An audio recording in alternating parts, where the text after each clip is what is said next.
Roaring Moon EX looked to be one of the most exciting and powerful cards of the Paradox Rift set, but so far decks based around using it as a main attacker have flopped worse than a Magikarp using Splash. The theory behind Turbo Roaring Moon decks had the competitive community buzzing, and for good reason. Frenzied Gouging is an incredible attack that can one-hit KO anything, and as there were already a lot of fantastic cards to support the archetype such as Darkrai V-Star, Dark Patch, and the two Galarian Moltres cards which provide unique ways of energy acceleration and damage output. On top of this, as Roaring Moon is an ancient Pokemon, Ancient Booster Energy Capsule and Brute Bonnet were promising cards to help shape the archetype. Heck, even this Hangry Morpeko is a fantastic support Pokemon for the deck.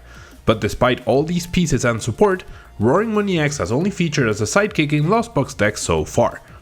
So why has it not performed at all so far? I'm going to talk about it in this video. If you want to support the channel, you can use code tablemon to get 5% off at Potent Store for your online codes, 10% off for your sealed product at Flipside Gaming, and 10% off on your aluminum accessories at TC Evolutions. Or if you're looking to buy singles or sleeves, you can fill up your cart and close the tab, then click on the affiliate link in the description and check out. That way you can support the channel over at TCG Player, Card Market, and Dragon Shield. ¿Eres de México y necesitas cartas de Pokémon? Busca Hyper Beam Cards en Facebook e Instagram. Y si estás en Tijuana, búscalos en el local C27 en el Centro Comercial Lotay. As mentioned, Roaring Moon EX's attacks look fantastic on paper, but in reality, there aren't that many high HP Pokemon that you'd like to take down at such high cost with the retaliation damage. Charizard EX is the big threat, but other than that one, Giratina V-Star is the other one which you would like to, but when a Cramorant or Sableye can easily revenge KO you, it's less than ideal. The drawback of the self 200 damage is what's really dragging this card down, as pretty much every deck will effortlessly take down the Roaring Moon EX immediately, and then you have to worry about promoting and powering up another one. With its second attack, Calamity Storm, it can hit up to 220 damage by discarding a stadium. 220 used to be the magic number to 1KO any basic Pokemon V or EXs, but now 230 seems to be the number to aim for, with Entei and Iron Hand sitting in that range. You can add Brute Bonnet and Ancient Energy Booster Capsule, but that does clunk up the deck further by dedicating 2 cards to do an extra 10 damage, and 10 to yourself on top of it, as this attack also falls short of 1KOing basic Pokemon that have a Bravery Charm attached, meaning you have to use Frenzied Gouging and self-damage anyways. You can see how the card starts to fall apart pretty quickly. Its main draw initially is the turbo aspect of it, being able to draw a lot of cards by combining Squawk and Seize, Concealed cards, and Pokestop in an item-heavy build. You can easily power up 1 or 2 Roaring Moon EX on your first turn thanks to Dark Patch and Professor Sada's Vitality. However, it's an incredibly linear strategy, where you have 2 attacks and that's it. Morpeko's Energizer Will is nothing to write home about, nor is Brute Bonnet's Rampaging Hammer. The very first few days of Paradox Rift being available for tournament play saw this card dominate the ladder and tournament play in terms of popularity. After all, it was the brand new shiny toy that everyone wanted to play with.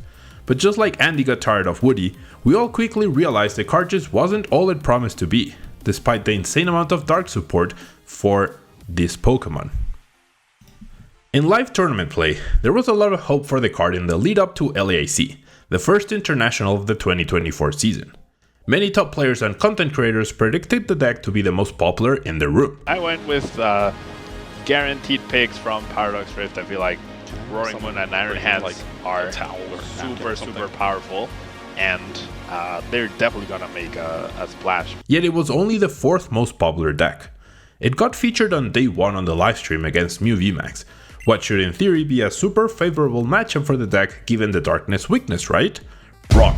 Victor Ong was able to completely destroy the deck with the Accelerator tech in Mew VMAX thanks to its grass typing. Victor didn't even need to evolve into Mew VMAX to win swiftly and decisively. Even see a part of the peak come down as well. Oh, Victor wow. is having none of this. Oh my goodness. And this is the change of a meta. This is what happens to decks when there's something new and threatening that's coming together. 115 players brought Roaring Moon EX to LAC out of 1200, but only 6 of those players made it through to day 2, and its highest placement being top 128. Gardevoir EX's incredibly high presence and conversion rate certainly influenced this, as it's an incredibly awful matchup for any Roaring Moon EX deck. However, one single copy of Roaring Moon EX did make it all the way to the top 8, with Brennan Cameraman piloting an innovative Sable Sword variant featuring a high Mirage Kit count and Roaring Moon EX as an extra attacker. This odd combination proved to be successful, and has shown us that perhaps Roaring Moon EX can't be the star of the show, but can certainly be a powerful threat when combined with other powerful and diverse attacking options.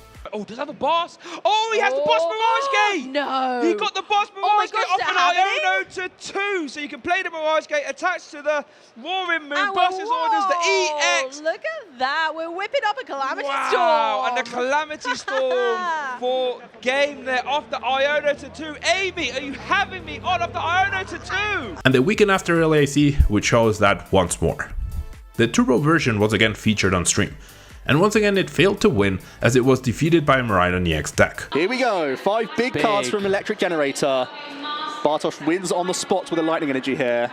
Final card from the Electric Generator. We do see Yes, one, it's a just hit! the one. It's massive. That should be able to Bartosz win the game. takes the 3rd game with a hit on the final Electric Generator, paying Retreat the Raikou into the Miraidon, the plus 10 damage from Zapdos. 8 Roaring Moon EX based decks did make it through to day 2 this time around though. However, a Lost Box build including Roaring Moon EX alongside Iron Hands EX and Kyogre, piloted by none other than Tord Reklev, made it all the way into the top 8 after an undefeated record in the Swiss rounds. After a scandalous DQ was issued to Tord the weekend prior at LAIC, he bounced back right away. Unfortunately for all the Tord levers, he couldn't overcome finalist Aaron Kingma and their Charizard EX deck in top 8, as the high HP and Terra trait of Charizard made it immune to Kyogre's Aqua Storm, and that proved too much for Tord's deck to handle. On the wall, does Aaron have access to a boss? One final boss from that quick search. Let's see what he Top gets. deck, doesn't matter. He's Doesn't quick matter, he's got searching, the he's quick going through search. the deck. Does he find the boss? He's got the boss! And Aaron takes the game 2-1! Tord was featured on stream 3 times over the weekend, and each time he showed how the timing of attacking with Roaring Moon EX has to be very precise, and also how powerful its attacks are. But they're even more threatening when combined with a pool of other powerful attacks such as Giant Water Shuriken, Amp You Very Much, and Lost Mine as well. If you have enjoyed the video so far and found the information useful, please consider becoming a tablemon channel member through the join button down below. For as low as $1.99 a month, you can help support the creation of these videos.